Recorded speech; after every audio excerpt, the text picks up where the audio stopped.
Monsieur Ponca, je vous en prie. Je vous parle en français parce que c'est la langue des droits de l'homme et je vous parle de droits de l'homme. Depuis l'année 2007, je constate avec amertume que les autorités allemandes vous donnent des réponses incomplètes, voire fausses.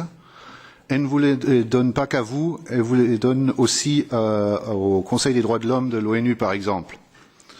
J'ai des documents ici qui démontrent la réalité quotidienne de tous les pétitionnaires et de toutes les victimes du Jugendamt et de la justice des familles allemandes. On vous dit que le Jugendamt agit en conformité avec la loi. Mais alors avec quelle loi? Le Jugendamt a le droit légalement de mentir aux tribunaux des familles alors qu'il doit être entendu par ces tribunaux. Le Jugendamt est exempté du devoir de vérité procédurale. Le Jugendamt peut supprimer légalement des expertises de, par exemple, psychiatres, de médecins, qui démontrent un danger pour un enfant. Il ne les présente pas au tribunal et c'est tout. Le Jugendamt peut obtenir la modification de décision des tribunaux simplement en refusant d'obéir. On vous dit également qu'on peut faire vérifier les actions du Jugendamt en justice. C'est faux. D'abord, on vous refuse l'accès à votre dossier. Ce ne sont pas des cas isolés, ce sont des cas réguliers et fréquents. On vous refuse le droit de porter plainte en justice sous prétexte qu'on vous a retiré l'autorité parentale, le droit de garde. Et une fois que vous avez vraiment coincé le Jugendamt, ce qui est vraiment très très difficile, après on va vous dire que les agents du Jugendamt ne se sont pas exprimés en tant qu'agents d'une autorité officielle, mais qu'ils ont juste fait part de leur appréciation personnelle. Alors vous ne pouvez absolument pas les saisir ni les coincer. Avec tout cela, il faut tenir compte du facteur du temps. Il n'est pas rare qu'une telle procédure dure 10 ans ou plus. L'aliénation des enfants n'est plus réparable et vous entrez dans ce que M. Boulan tout à l'heure a appelé un cercle vicieux. On va motiver le refus du droit de visite par l'aliénation et l'aliénation est prononcée et accentuée par justement cette absence de visite régulière.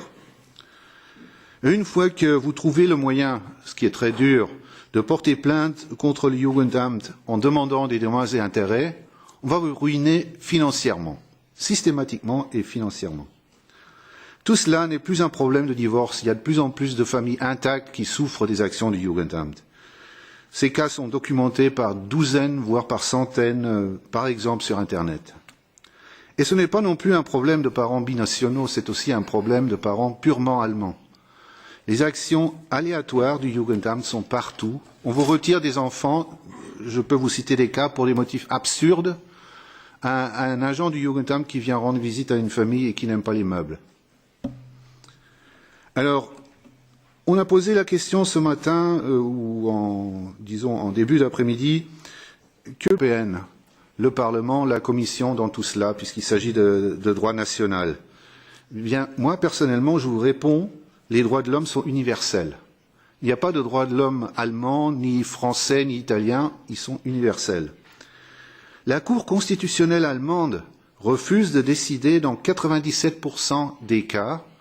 Il n'accepte pas pour décision. Ça veut dire ni oui ni non. Simplement, ça veut dire on ne veut pas trancher. Alors, avec tout cela, on constate aussi un non-respect de l'article 167 du traité de base de l'Europe. On refuse de soumettre certaines questions à la décision de la Cour de justice européenne.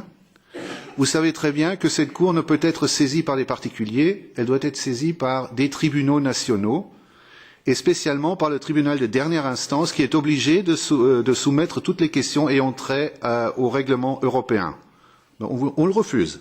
Vous n'avez aucun recours puisque vous, à titre personnel, ne pouvez pas faire appel. Alors, avec tout cela, je pense qu'effectivement, bien qu'étant allemand, qu'il faut entamer une procédure en infraction contre l'Allemagne puisqu'elle viole les traités européens. Et en fin de compte, je voudrais quand même présenter mes excuses. Je n'y suis pour rien, mais je suis allemand. Je vous présente mes excuses à tous les parents aliénés pour ce qu'on vous a fait. Je suis victime comme vous, je souffre comme vous, mais je tiens à m'excuser. Merci.